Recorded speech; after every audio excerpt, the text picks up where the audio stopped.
just getting someone's email address to get a free ebook as a lead, but they're not really, because that person takes an immense amount of nurturing to get them from downloading a free PDF to paying a high ticket product. Warning: Damian Andrews' growing revenue and profit, if implemented, will put more money in your pocket.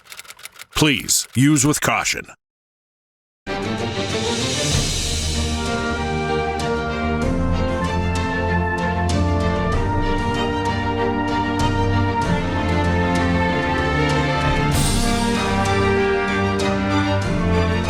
Welcome to Damian Andrews' Growing Revenue and Profit with international speaker and revenue and growth specialist, Damian Andrews. This is your source for practical, usable, and simple action steps that you can do every day to put more money in your pocket. And now, the host of Damian Andrews' Growing Revenue and Profit, Damian Andrews.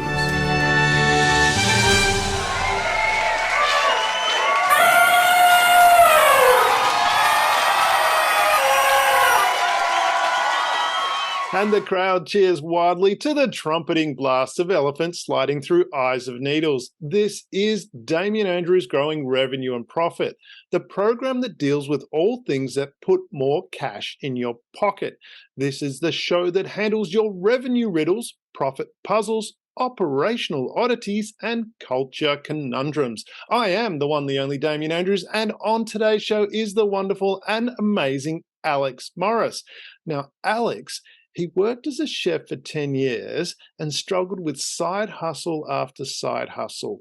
Then he founded his own digital marketing company, To the Moon Digital, and became a location-free digital marketer for coaches and consultants who collectively turn over multi-million dollars worth of sales annually. Welcome, Alex. Pleasure to have you on the show. Thank you, Damien. What a beautiful alliterative intro. And we've already touched on the fact that you're impeccably dressed. It's a very professional operation so far. Well, thank you. Thank you. I really appreciate that. But let's dive straight in. You know, you had your side hustles. Yep. And then you founded your own business. Hard or easy? Was it hard or easy to start a business? Well, the side hustles were my attempts at businesses. And the reason they were side hustles because I never managed to do it well enough to do it full time. So when I was 22, I owned a cafe with a friend of mine. And the cafe was going fine. It was just, I always had itchy feet, wanted to do something bigger. So I sold him my half of the cafe. And then for about 8 years after that, that was the only business I ever had that sustained me full time. But having said that, I was 22. I was living at home, didn't have a wife and kids like I do now. So whether or not it would have been enough is interesting. So yeah, the side hustles, I found it always very challenging, but I also found it impossible not to have a go because my dad was an entrepreneur. He was very successful in travel agency back when that was sort of more relevant before the internet. And I was doomed to always be an entrepreneur. I couldn't not do it. So the side hustles were always some version of what I'm, network marketing or health coaching, nutrition coaching, that sort of thing. And the marketing agency was really just a natural progression from the fact that the thing I was best at was just making things look cool, writing, making videos, and people just started paying me to do that for them. So it was kind of a mistake that I started this agency. But I think that's a really good lesson in that my other businesses, I was selling an offer that I made up rather than listening to what people wanted from me. And here we are. So I accidentally got an agency, and 3 years in, it's going really well. I love that, what you just said there. You were doing what you wanted to do, or you thought was to do. When you go, let's step back before we do that. They're starting the cafe. What was the motivation to start the cafe? Just what was it? Sure. Was it so helping people make money? The cafe. Well, yeah, it was basically an inability to follow instructions, Damien. I worked as a chef. So out of high school, I was very, very, anti-establishment in school, and Stick it then to I the did. man. Yeah, I went to a very, very prestigious private school in Sydney, Mhm. and wasn't for me. So when I left You're a school, straight A student, if my research is correct. yeah, yeah, yeah, yeah, yeah. Which is not easy in in one of those private schools. So, No, I nailed it. I was very, very academically gifted, but wanted no part of it. mm, So I didn't try it all. Did really well, much to the annoyance of my sister, who tried so hard and did even better than me, that sort of thing. And all my parents, my girlfriend's parents, and teachers all wanted me to go to uni and apply for law or whatever. I just had mm, having none of it. So I went into hospitality because it was energetic and it was a bit, hustle and bustle. And I love that. mhm, And so moving from that, the problem was that I got to a certain point in hospitality where my wage is going to stay the same. And mhm, I can't really be that creative as a 22-year-old. I'm not going to be head chef for 10 years. So I mm, couldn't be creative.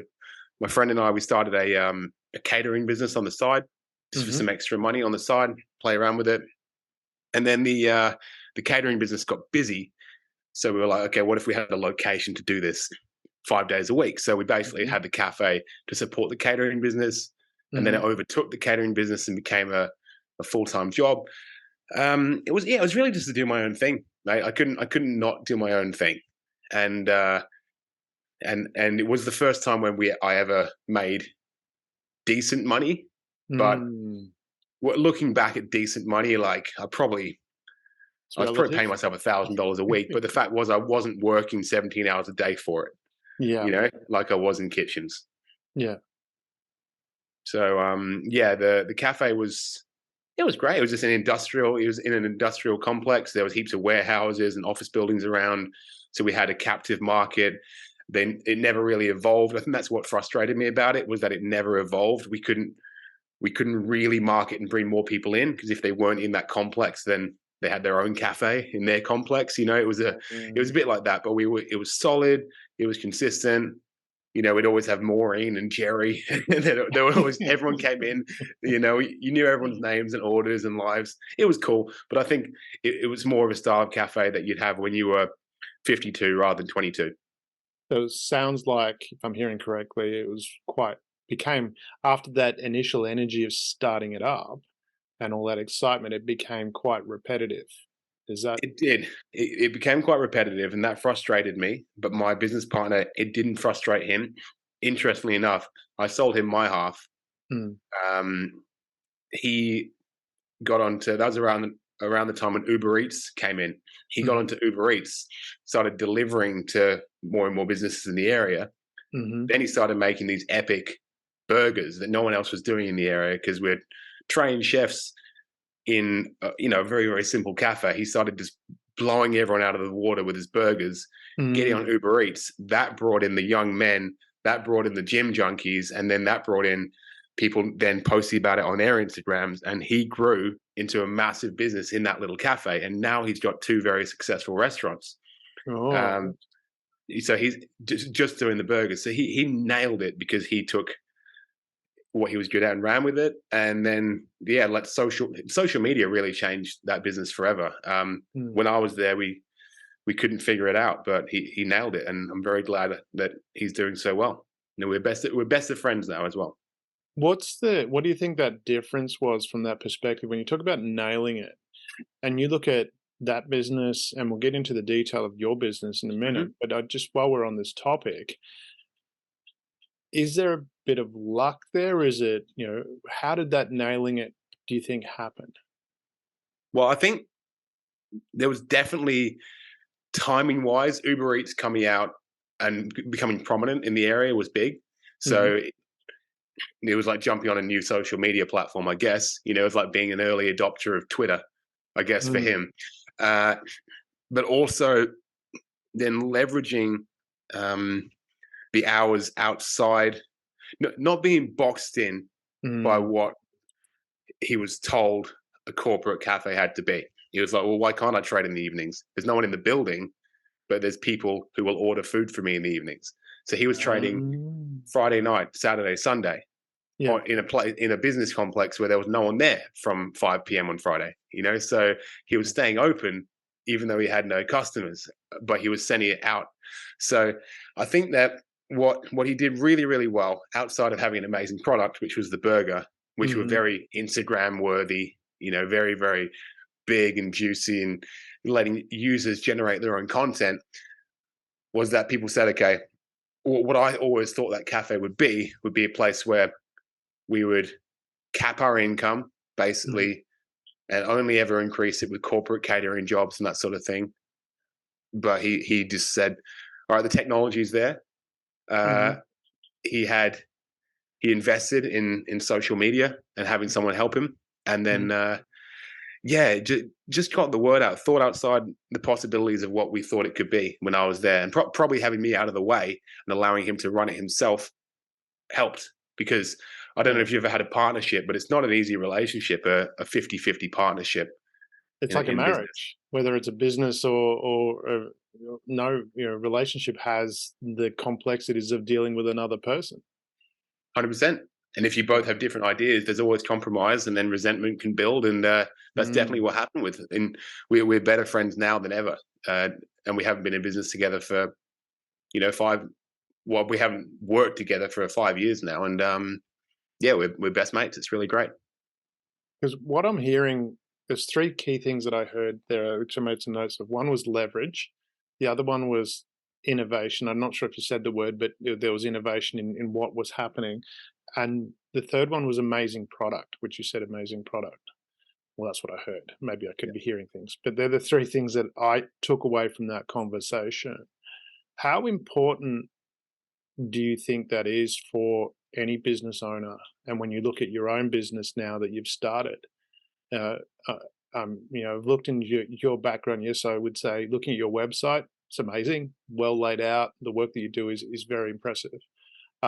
Then add into that the innovation and the leverage. How much has that impacted the way you've grown your business?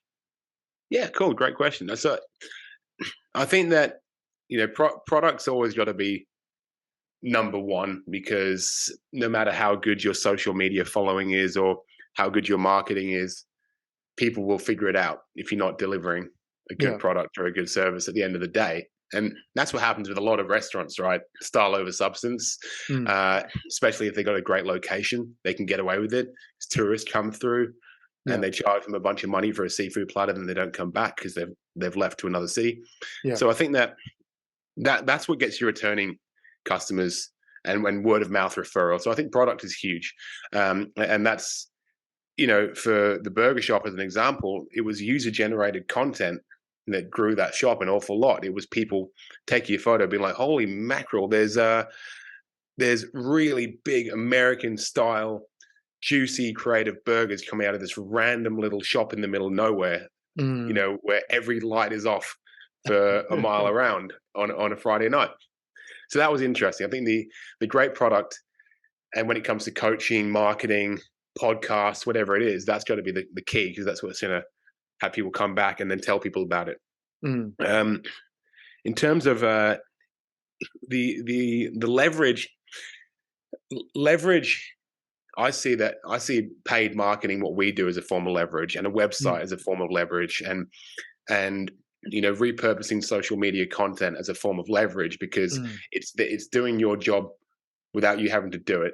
It's not like we have to, in my friend using Uber Eats to do his advertising for him, or in letting his customers, incentivizing them to tag them on Instagram, that sort of thing.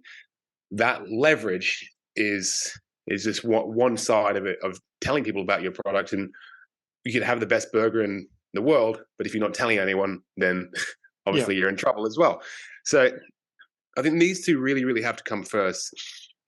And we talk about this a lot in my marketing company. I'm basically focusing on paid ads because I've got a business. I've got twin 2-year-old daughters. I've got a wife. I try to stay fit. I don't want to be posting social media content all day and responding to every comment myself. So I build ads that do it for me. And that sort of leverage is is massive. Innovation is an interesting one because I think that what I thought I was doing with my coaching businesses was innovating. I was doing things that no one had done before, but no one wanted them. So I think that's a line you got to.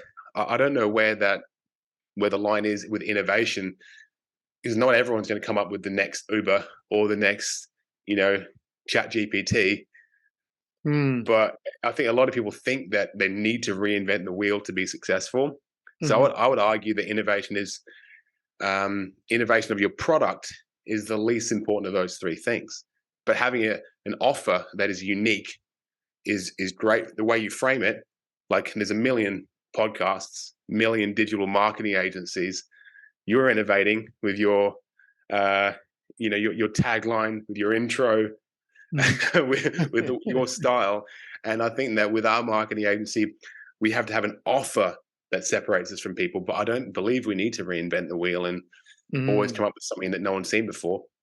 Because you go to a beachfront, like down the bottom of my street here, there's 3 coffee shops, and they're all full all the time. They're all selling coffee. You know what I mean? So long answer, sorry, Damien, but that's probably what you're going to get from me, I'm afraid. No, I mean, what you're talking about there, I love what you've discussed there, especially that part you mentioned about the 3 coffee shops that are always full.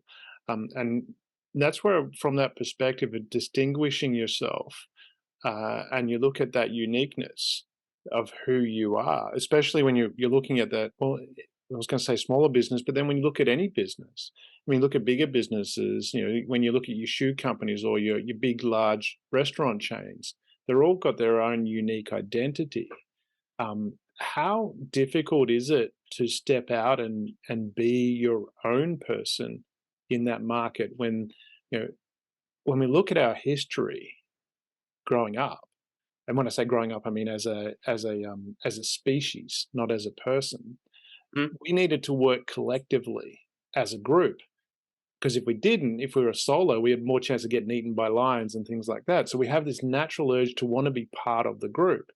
Yet to be successful in business and in marketing, you need to stand out. How difficult is it to stand out? Well, I think if we didn't want to stand out, we wouldn't be starting a business in the first place. We would have, if we were obsessed with safety and staying with the group, then I'd have gone to uni. You'd be in a 9 to 5 today. We wouldn't be here at 3 p.m. on a Tuesday doing a podcast. We'd be doing someone else. We'd be building someone else's business. But in terms of, I don't think it's that difficult to stand out. I think it's difficult to stand out in a big market. And I'll tell you what I mean by that is that, for myself, let's take a marketing agency, or we work with a lot of business coaches, right?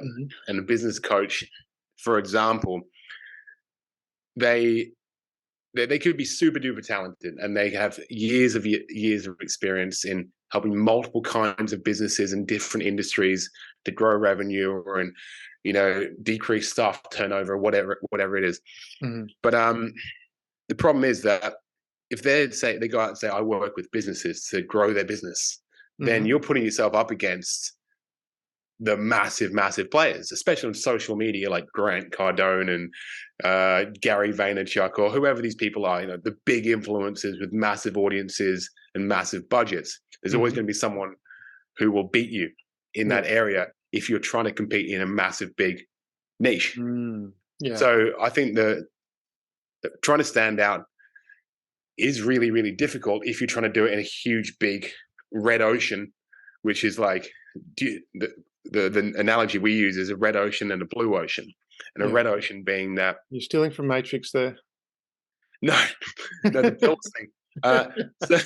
So the I haven't watched that movie in years. Hey, far out. I forgot about that. Stealing's okay. Picasso said that. He said, "Good artists create, great artists steal." So, well, it's actually I've stolen it from someone, but I can't remember who I stole it from. I think I stole it from Russell Brunson, who created ClickFunnels, who's a online entrepreneur. But basically, the analogy is horrible, but works really well in that customers are fish. We're all going fishing for customers, and then us as people who will feed ourselves from these customers, we're sharks.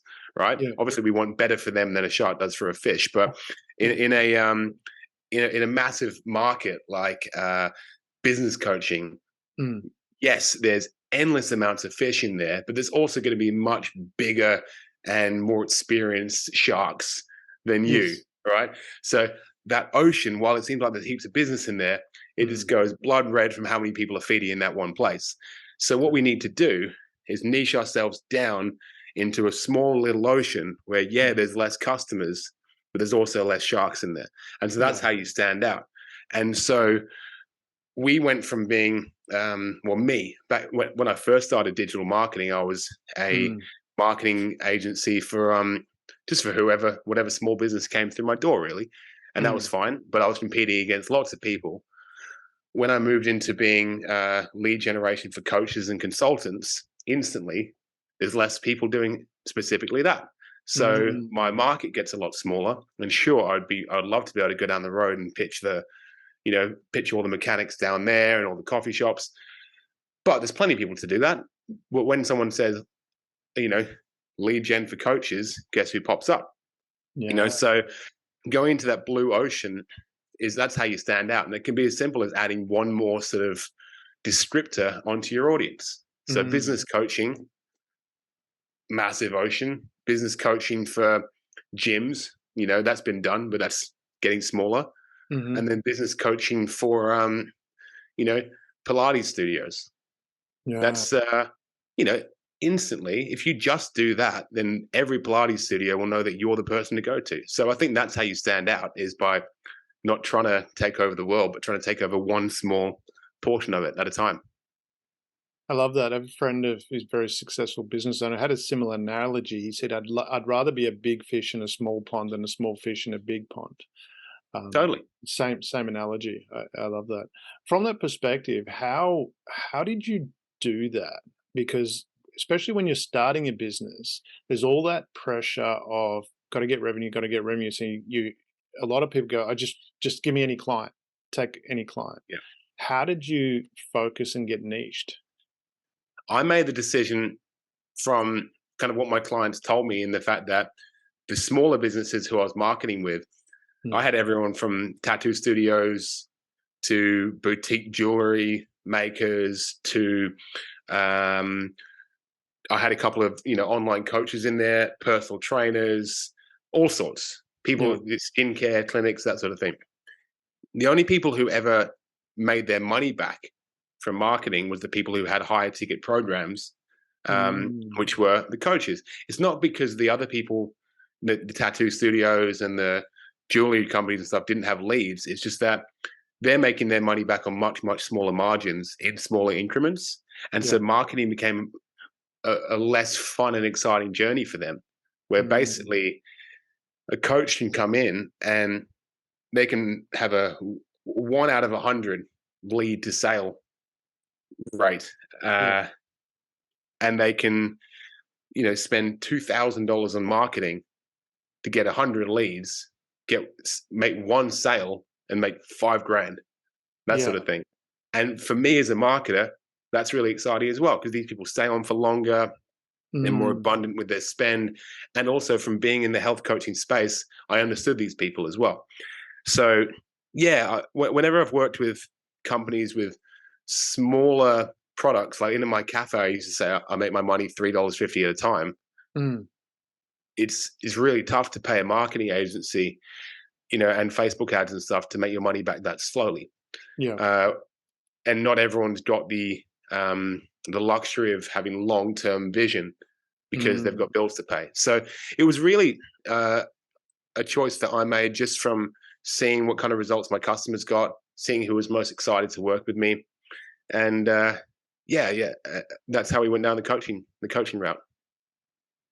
And you mentioned there that long-term aim, because we know I worked in corporate recovery for about 8 or 9 years, and a lot of the businesses that failed or dealt with that were in financial distress was because they were undercapitalized to start with. They didn't have enough to continue on through that. How did you go about planning for that? Did you actively plan for, okay, I need to, shaking his head for those who are just listening? Uh, no, no. I was undercapitalized for 10 years straight. Right. I was working hospitality jobs to then funnel a few $100 a week into my own, into business coaches or software or Facebook ads, that sort of thing. And Mm. when I started my marketing agency, the reason from shifting from health coaching into marketing was because my wife had twins, right? So Mm. I knew for a fact that I was going to have to basically not leave the house for 3 months while these twins were being raised, Mm. because you sleep in 3-hour increments for 3 months straight. It was bonkers. And we're also in lockdowns as well, so we didn't have any like friends. We had our family came over, but Mm. we no one could really, we couldn't get that much help. And so I just said, okay, what I'll do is I'll quit coaching for like 3 months. Mm. And I'd worked in a restaurant for 9 months straight whilst building my sort of pseudo marketing business. So I had a little bit of money saved up there. Mm. And then I was like, okay, I'll go 3 months, just build websites for people, and then just, get back into it. Mm-hmm. But, and that just kind of rolled into me having a few people who had built websites for, say, how do I get more traffic now? And I would do an ad for them. And then the marketing agency kind of began. But Mm. there was never a point where I was like, I've got to have more money in the bank to make this work, because online business is really pretty cheap. Pretty cheap. It's you can either leverage time or money, and you can absolutely do it for free, I reckon. I know plenty of people who do great in online business by just hustling, but they Mm. hustle their brains out, and they're incredibly good at sales and charismatic, and Mm. not everyone's got that. And so having leverage to use your money to then market is definitely it's an interesting one. But so for perspective, you could start a coaching business today and spend no money at all. Mm-hmm. My cafe, we were 50 grand in the hole on day one. And then you're Yeah. making your money back and that's a small cafe. And then you're making your money back with, you've already got food bills, rent, gas, insurance, staff, everything, coffee to pay for before you make your first coffee. So Yeah. I find online business really quite, just not scary at all compared to starting a brick and mortar. And Yeah. so hats off to the people who did that for that hundreds of years before the internet came around. So from that perspective, you're starting your business. You mentioned about, in this lockdown, you spent 3 months doing the websites, building websites.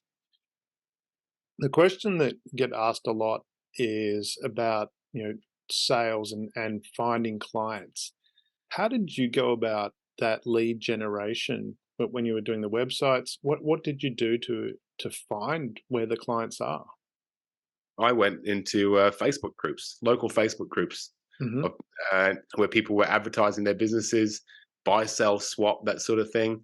And Mm-hmm. I made my first few $1,000s marketing from that, basically saying, I figured out what most people charge for websites, undercut it by about 70%, Mm-hmm. and then just went into these, because it's not that hard, to be honest. For me, I find it quite easy, right? It's just my time. Building the Cost me nothing website, to you do. mean? Yeah, building a simple Okay. website for Yep. a stump grinder, or for a mechanic. It's not that hard, it doesn't have to be that crazy. So I was Yeah. like, I'm just going to get through this newborn twins phase.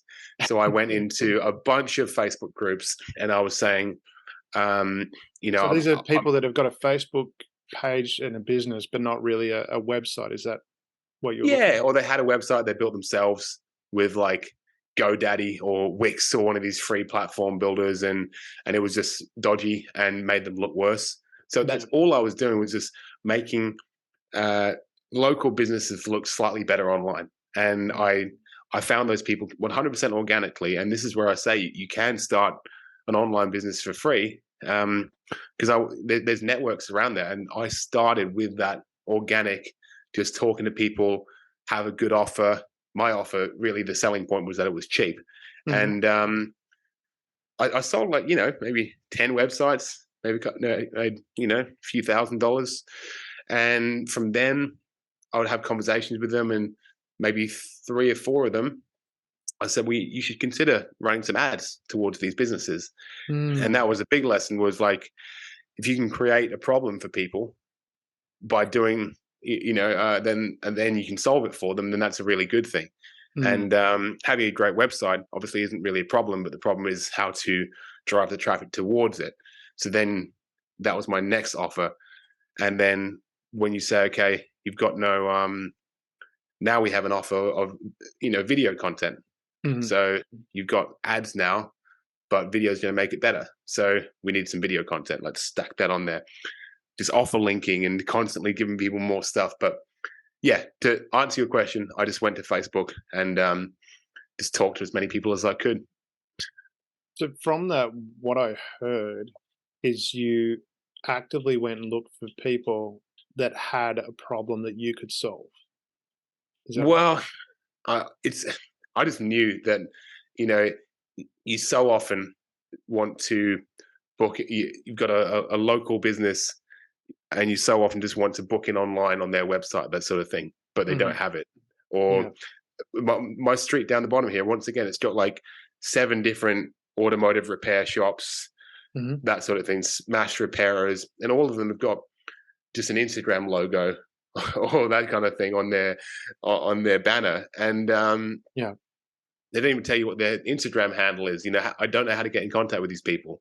I can't find them on Google. Maybe they have a phone number, but it's one guy running it, so he doesn't answer the phone because he's under a car while you ring. And so I just knew for a fact that most small businesses, like less than 5 people, are just set up by a guy or a lady who is a specialist in their trade. And the last thing they want to do is make a cool website. But a lot of people charge $5,000 for a website. So how can I do it for a few $100, make some friends in the area, and keep my family afloat, in this weird period? So yeah, it wasn't like a particularly niche problem, but I went looking for people. I basically put out a solution, knowing that people would have that problem. Yes. Because I'm wondering from that perspective, and you said it's not a particularly unique problem, but how many people would you estimate go out there? Because when we're talking about sales, would you estimate go out there and actually actively do that? From my experience dealing with sales, very few people actually make the call. Oh yeah, it's scary, isn't it? Yeah, Scary. Like I probably, I have a blessing.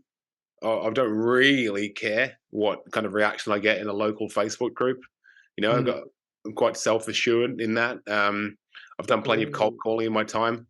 And so it is, prospecting is gnarly. It's like really, whether it's I've never done door knocking, thank goodness, knock on wood. But I've never done door knocking, but I've done cold calling, done cold emailing. I've been, told to get lost in as many words many times. And so posting in a Facebook group for me wasn't that scary. But you see plenty of people, they're like, why is my business working? It's like, we're not talking to anyone. There's no one knows about it. They think that starting a Facebook page or a website or even opening a shop, people just walk in, but it's just not the case. Because I do wonder about that from sales. We have a next gen sales program that we run. I run with a guy called Peter Anthony in Sydney. And one of the things I've always found interesting with sales, and I love it when I get these, somehow some people get my personal email and I'll get one of those things, I can triple your business or increase it by 30% and whatever. And I'm immediately straight back to them. Most people ignore them, but I can't help myself. And I'll look them up, and generally I don't think they're that great. Regardless of that or not, I'll email back and say, done some research into you. Don't think you can do what you can say, what you do. But I think there's a quote from Henry Ford that said, don't overlook an opportunity that might be there. I put that quote in and they say, if you can convince me, you can have 15 minutes or 13 minutes of my time. Love it. I've never got a response from that, ever. I used to hate having people like you respond to me with these sorts of analytical questions, that sort of thing. I would be like, just trust me. Well, that's what I want to get to. How did you, because you've got that ego, that sales ego, where you believe in yourself enough to ask the question and not be personally upset by someone saying no. Well, I do now, but Okay. I didn't come straight away. I mean, I'm lucky to be quite an extroverted, confident person. And at school, I was always the person at school. I would wear a T-shirt that I knew would piss someone off, for fun. Yeah. Like I would, if there was the school bullies, I would wear, I'd rock up to Mufti Day wearing like girls' pants, like girls' jeans, because I knew I'd be like, what is the most aggressive color of skinny jeans I can wear to school today? Leopard print, done. Stick that. You're a marketer from the very beginning, but couldn't help it. I couldn't. I was just a punk kid. Just thought I was cool, So, but 100%. So I think that definitely there's a lot to be said for just resilience and numbers and just getting out there and just like doubling down and just increasing how many people you talk to and offer. But then obviously be able to back that up comes with time, experience, social proof. And when you're starting out, you don't have these things. So you kind of do have to rely on sales ability at the beginning.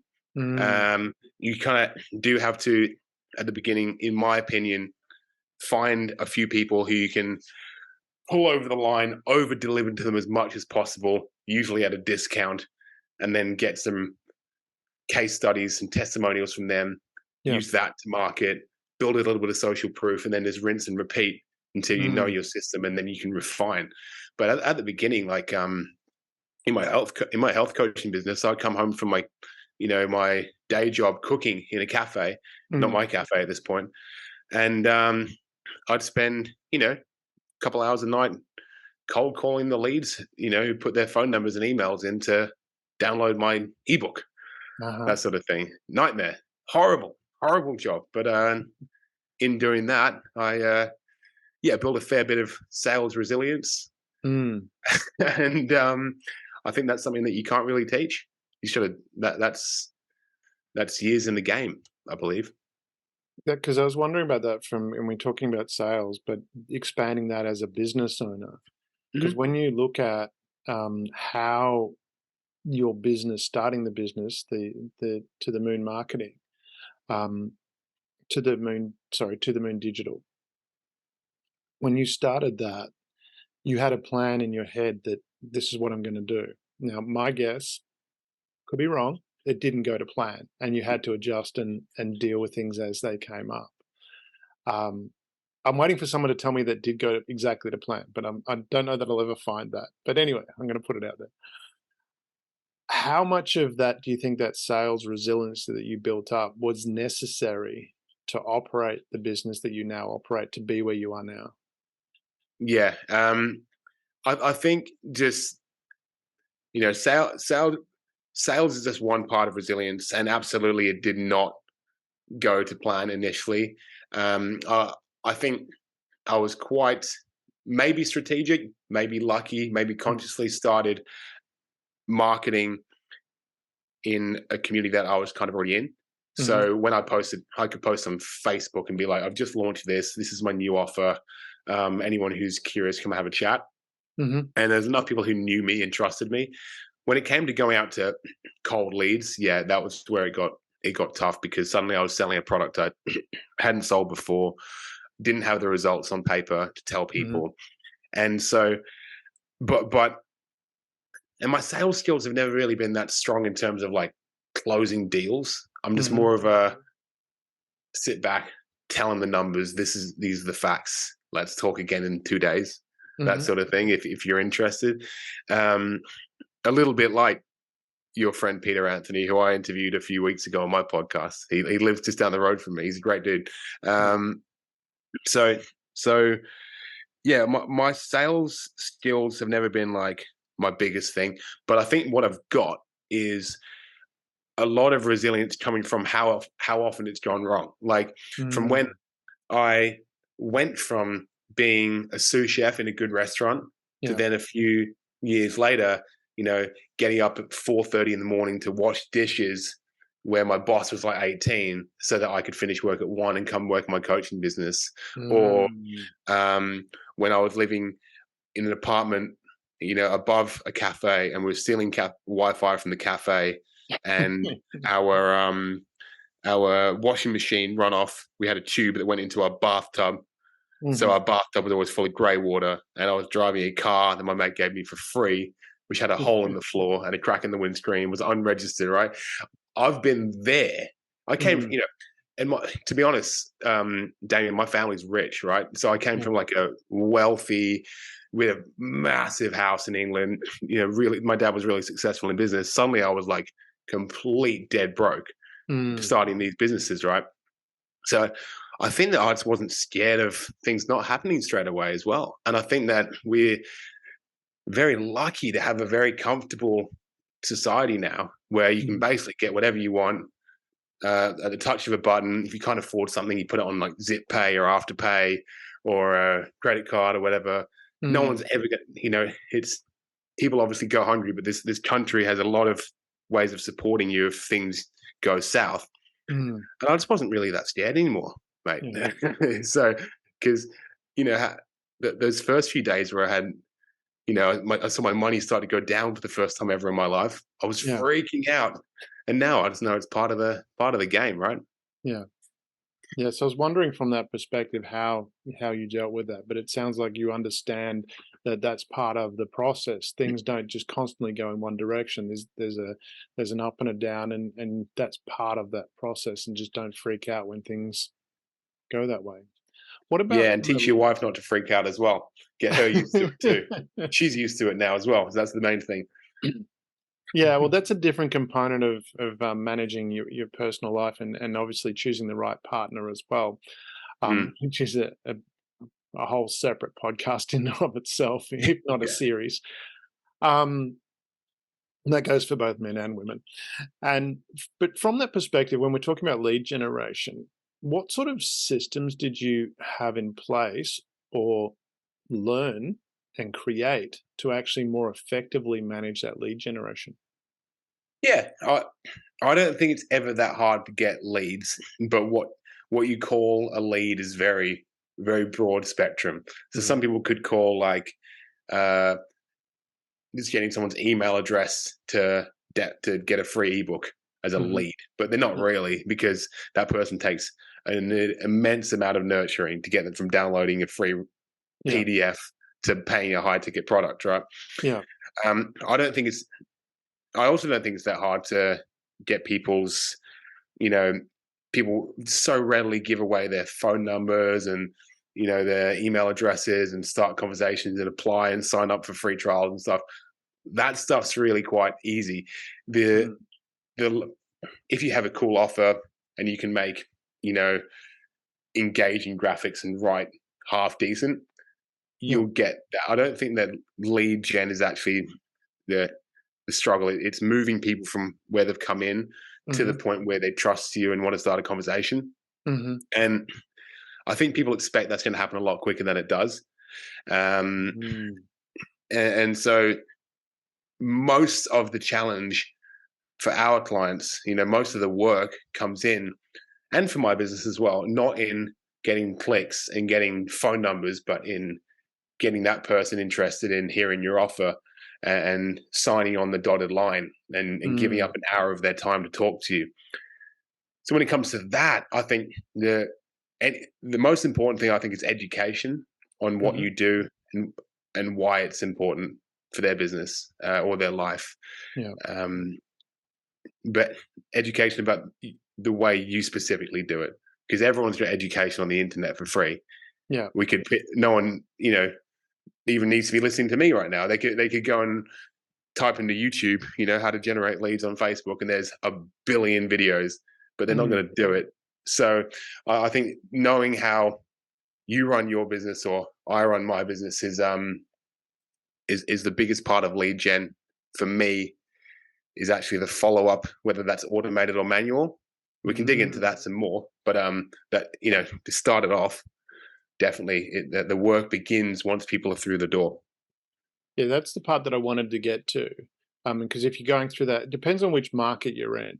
But if Hmm. you're in that sort of B2C market, it's more about that, what they term as click funnel, Yeah. um, where you said you're I liken it to you're selling someone a lug nut for a, well, I put myself in the category of, the click funnels, it would be me trying to sell someone a lug nut to a Rolls Royce and then hoping to sell a Rolls Royce. It doesn't work that way in the market that I play in. You're selling the Rolls Royce. Yeah. But in the B2C market as well, where there is that, where you've got an offer to get people along, which, as you say, you offer that free thing to get their contact. Then you've got that follow up, and I love the fact that you use that word follow up. How do you do that process to then take that from a lead, which anyone can do something for free? Um, Yeah. how do you take that and nurture that? How do you know which are the right ones to continue to follow up? What sort of process do you have in place to take it to that step that you actually start generating money? So I have a sales team now, but before I had a sales team, I did this all myself as well. But the sales team is built by, we work on my process as well. We don't qualify people to stop them coming in. Firstly, you can't stop people from downloading your Mm, trainings or clicking through to do your free course or whatever. We do collect some information about them. We ask that they just answer 2 or 3 questions on their way in, just so yeah. we know that we're talking to the right people, just so we know how we can help you. Can Mhm. you please just let us know what style of business do you have? Yeah. Um, what's your monthly revenue right now, and how long you've been in business? Whatever. Mm, Those 3 questions, which are not particularly intrusive, people don't have to answer them. If they don't want to, then all good. But if they do answer them, we have that knowledge. mm, And if we know that, someone is doing, $5,000-$10,000 a month in their coaching business, then they're probably a decent person to follow up. If they're doing less than 3, then hopefully they enjoy the content, and we'll send them an email every week, give them some value, hear the podcast, see you in a year, hopefully, that yeah. sort of thing. So we don't. A lot of people think what you've got to do is like only get qualified leads through, and that's the dream, Mm, but it's very, very slow. And just hot leads don't just walk through the door every day. yeah. So I think that getting the biggest net full of leads you possibly can, Mhm. getting some information about them, and then following those people up is the first steps, and not being too picky with who you market to, because the sort of the algorithms and AI on social media, if a certain kind of person's engaging with your ads, and if you're advertising to people who own Pilates and yoga studios, that sort of thing, Mm, if these people start clicking on your ads, Facebook will show it to more people like that, and Instagram and Google will do the same thing. yeah. So you kind of, over time, you start to get the right sort of people in front of you, and Mhm. then you learn about them, and then you reach out, whether you learn about them through automated things like my questionnaires, or through you or your sales team reaching out and having a 10-minute chat with them. Mhm. That's relatively non-invasive stuff to do, and that's really the first step. Deciding who to move through to that next stage Mm, is based on who's going to benefit from your business. And this is a massive lesson, in getting more confident in your business, is who to not, let through to the next step. yes. Uh, and I've still got people I do it with now. We got a gut feeling about someone, but Mm. you do it anyway. And then we're in a Difficult situation clients, now. you refer to your competition. Yeah, 100%. Like just before this, right? I got Yeah.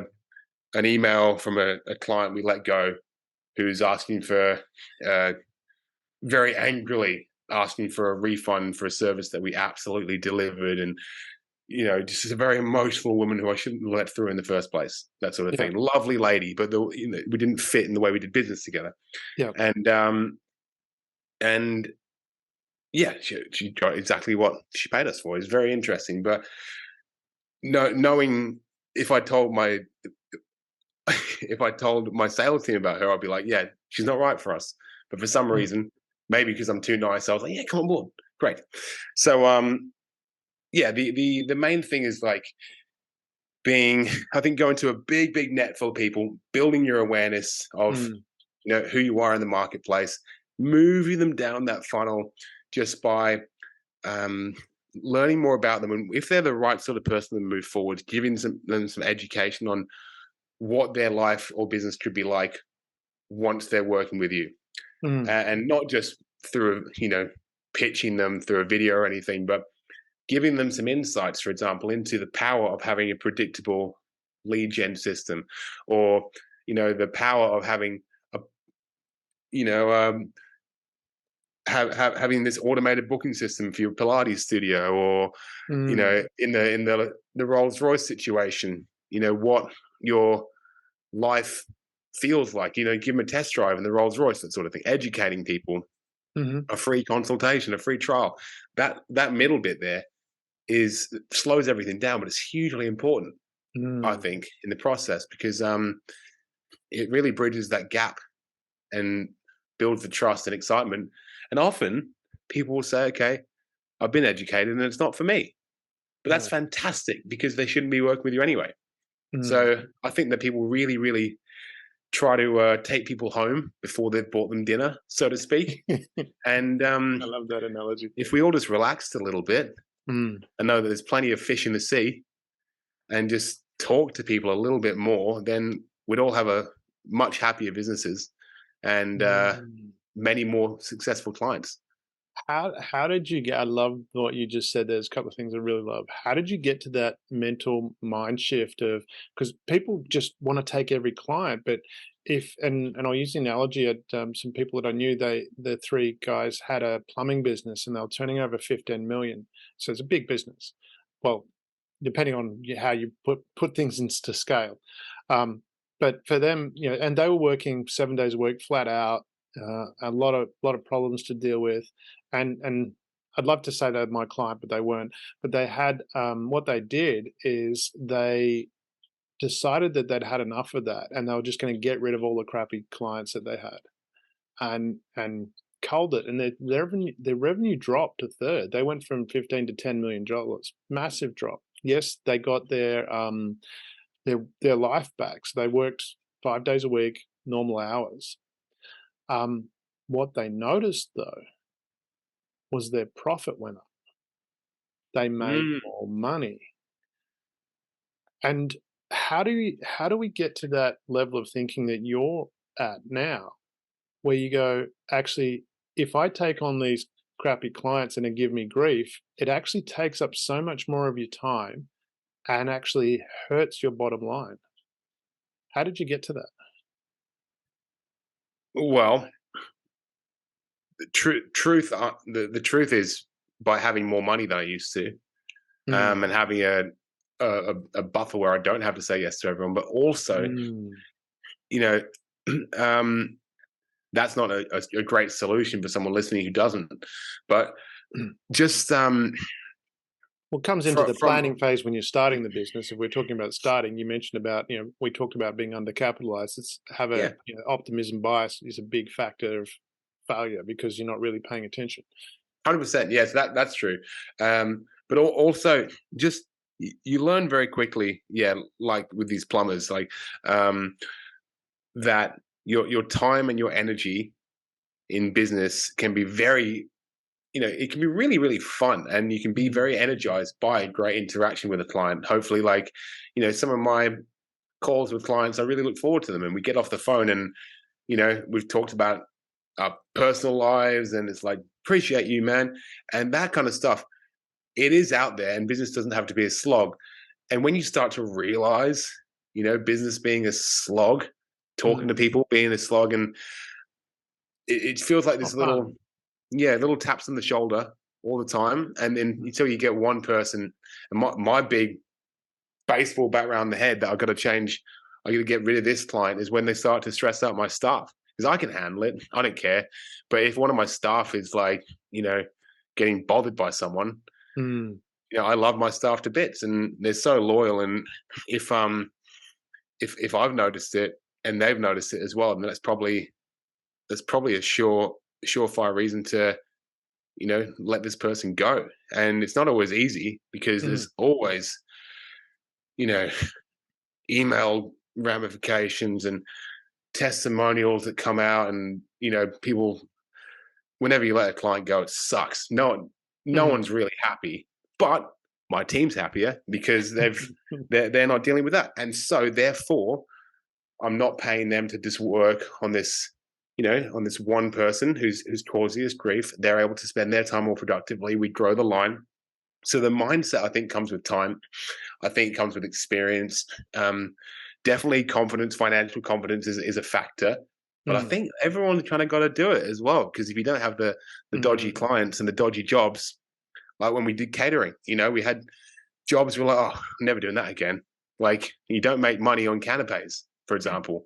You make money, you don't make weddings, they're a nightmare, but you do a 21st where you can do like a spit roast and, just do some salads and some rolls. Boom, everyone's drunk, everyone's happy, awesome fun. So I think you've got to figure out what's best for you. And hopefully there's someone out there to work with everyone. Yeah, man, I just want to take care of my team, I think, and their mindset more than my own. So you've mentioned that a couple of times. You want to take care of your team. You mentioned at the very beginning, you talked about identifying that people had a problem that you wanted to solve. How much of that success that you're having with business now is linked to looking after and listening to other people and caring about other people? And you mentioned when you were talking about the sales, you've got the click funnel, but then you start to develop a relationship with them. How much of the success is attributed to that focus of building a relationship to solve a problem? It's definitely, for me, a massive part of it, because I think that when you've got, great trust with someone and you are trustworthy and you're authentic and you're not sketchy and you communicate well with your clients, then if things don't go perfectly, then they're much more relaxed about it. If you can be honest with someone, if they feel like they can trust you and you're not just gaslighting them into thinking that something's working better than it is, that sort of thing. If you're honest and they know that you're authentic and that you care, I think it's massive. And I think in terms of customer retention, it's huge. But I think also in sales, if you can sit back and have an honest conversation, be like, listen, Damien, like, these are the numbers, this is what we do. That part of your business we might struggle with, but we'll work on it. That sort of thing. Let's chat Friday and see if it's a good fit. I think that that's a really, really powerful, confident part of it.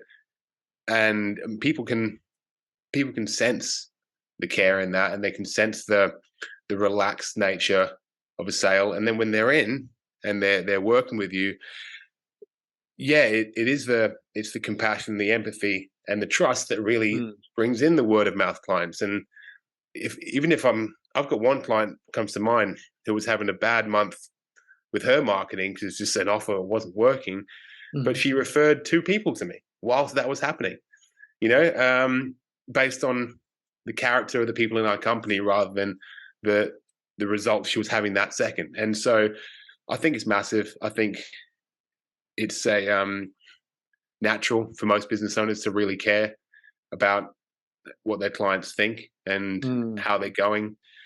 I think there's not as many sort of snake oil salesmen out there as people would have you believe.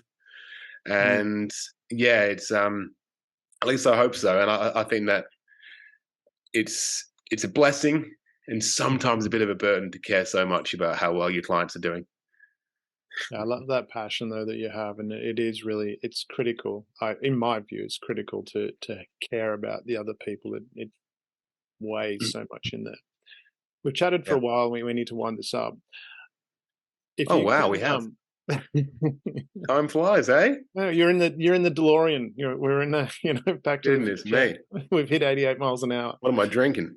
From that perspective, though, if we can put into a nutshell, or if you can put into a nutshell, what are 3 characteristics that you think are really critical for someone to succeed in whatever that success is to that person? But what are 3 characteristics that you would say are critical to a person succeeding in business? Resilience is number one. 100% resilience in just every capacity: emotional, financial, energetically, mental, physical, everything. I think like a lack, I'm not sure what the specific word is, but a lack of ego, like an open-mindedness to learn, to be being coachable, and not being stubborn, and dropping the ego when someone says that this isn't a great product or a service, like knowing how to listen to them and take feedback is another big one. Yeah, it is. And for me, I think that just having a mindset of progression over perfection has been really important for me as well.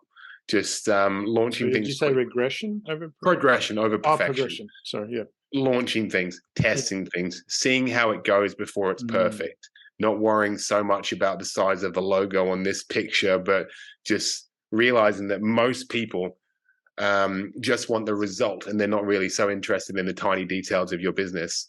So I think that just the faster you launch, the faster you learn. And I think that's a really, really important thing in both marketing, podcasting, content, and just every aspect of a business. Just have a mindset of just working fast, testing things, and just being happy with learning from successes and failures. It's something that we definitely preach every day.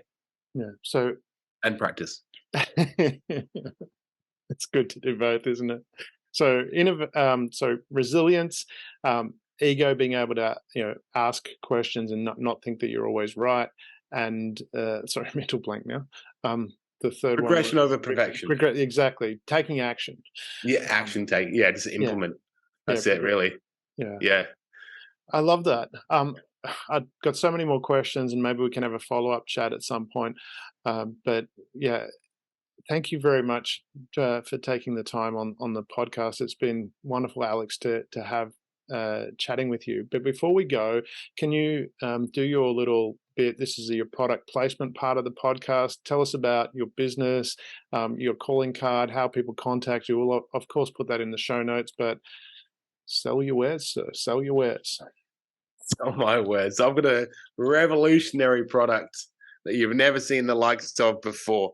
We do digital marketing, we do lead generation, complete done for you agency, where basically if you work with us, you've got a team of almost 20 people now working in your corner to do every aspect of your paid social media marketing for you, building strategy, creative, graphics, copywriting, automation, all the tech stuff. We'll take care of it. And we've got a really great success rate of generating lots of quality leads for our clients. You can find us anywhere. We search To The Moon Digital, whatever platform you're on, you'll find us somewhere.